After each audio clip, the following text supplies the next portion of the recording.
Assalamualaikum warahmatullahi wabarakatuh. Saya Ibu Winanti, guru sejarah peminatan yang akan melanjutkan materi yang sebelumnya sudah disampaikan oleh Bapak Harun Al-Rashid mengenai Perang Dingin atau Cold War. Nah, kemarin sebelumnya Pak Harun sudah menjelaskan tentang bagaimana sih sebuah perang dingin tersebut dapat terjadi, kemudian juga apa sih arti dari perang dingin atau Cold War.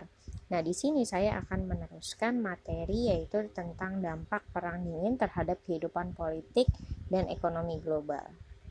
Sebelum kita masuk pada materi dampak dari perang dingin, kita flashback dulu di mana kita mencoba untuk mencari latar belakang dari terjadinya perang dingin di sini. Yang pertama, munculnya Amerika Serikat sebagai negara pemenang perang di pihak sekutu yaitu Inggris, Prancis, dan Amerika Serikat. Amerika Serikat berperan besar dalam membantu negara-negara Eropa Barat untuk memperbaiki kehidupan perekonomiannya. Kemudian untuk latar belakang yang kedua yaitu munculnya Rusia atau Uni Soviet sebagai negara besar dan berperan membebaskan Eropa bagian timur dari tangan Jerman dan membangun perekonomian negara-negara di Eropa Timur.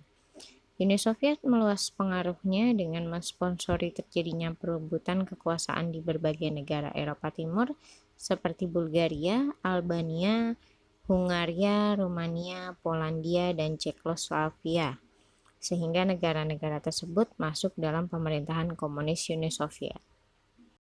Kemudian latar belakang yang ketiga yaitu munculnya negara-negara yang baru merdeka setelah Perang Dunia Kedua di luar wilayah Eropa. Dampaknya muncul dua kelompok negara di dunia yaitu negara-negara maju dengan negara-negara berkembang yang memberikan pengaruh bagi perkembangan politik dan ekonomi dunia.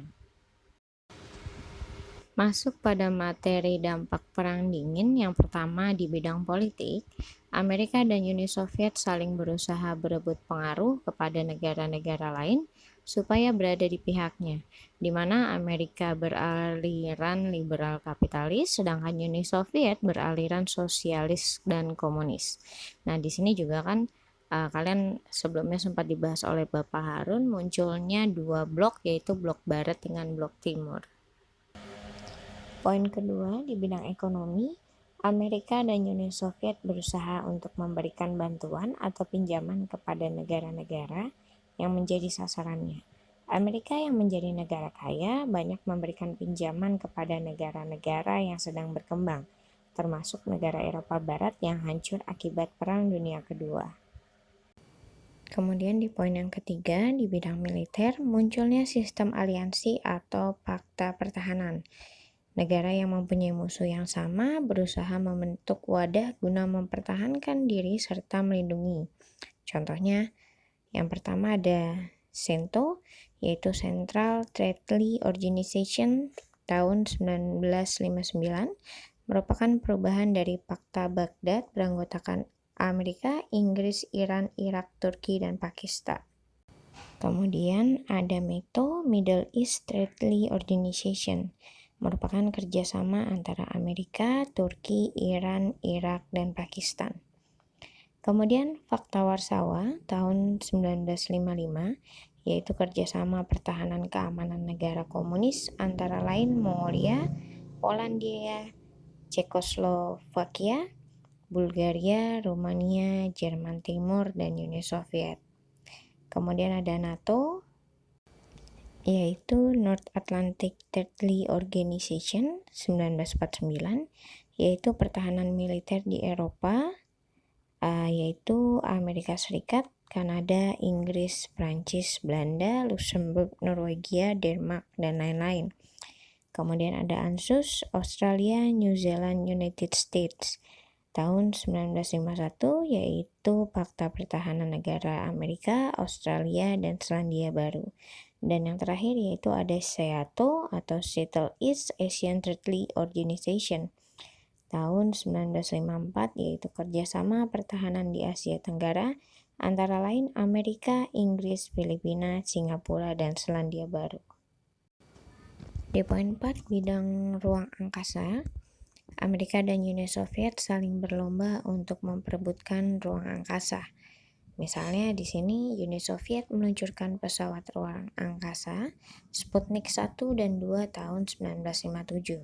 Sedangkan Amerika mengimbanginya dengan meluncurkan Explorer 1 dan 2 tahun 1958. Berakhirnya Perang Dingin mampu mengakhiri semangat sistem hubungan internasional bipolar melibatkan dua blok, yaitu blok barat dan timur, yang kini akhirnya berubah menjadi sistem multipolar, yaitu mengalihkan persaingan yang bernuansa militer ke persaingan ekonomi di antara negara-negara di dunia dan mengubah isu-isu fokus hubungan internasional dari high politik atau isu yang berhubungan dengan politik dan keamanan menjadi isu-isu low politik seperti isu terorisme, hak asasi manusia, ekonomi, lingkungan hidup, dan sebagainya yang dianggap sama pentingnya dengan isu high politik.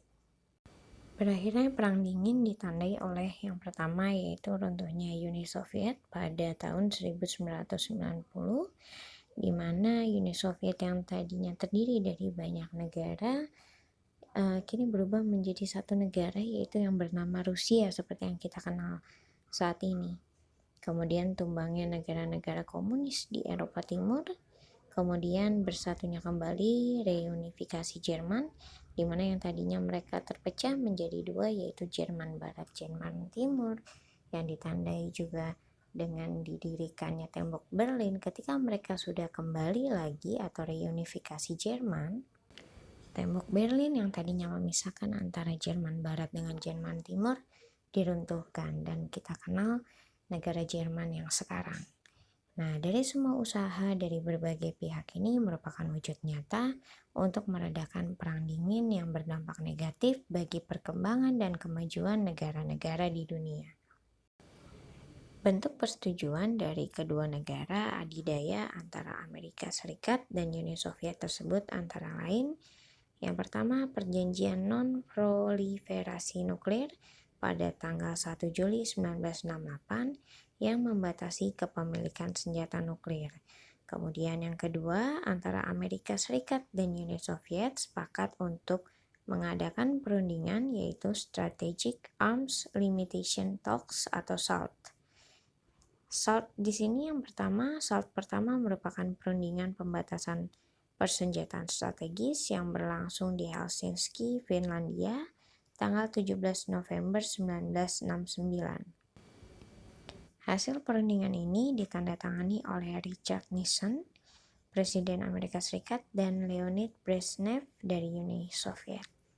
SALT yang kedua merupakan perundingan pembatasan persenjataan strategis yang berlangsung di Jenewa, Swiss pada November 1972, tetapi hasilnya baru ditandatangani pada tanggal 18 Juni 1979 di Wina, Austria oleh Jimmy Carter dari Amerika Serikat, dan Leonid Brezhnev dari Uni Soviet.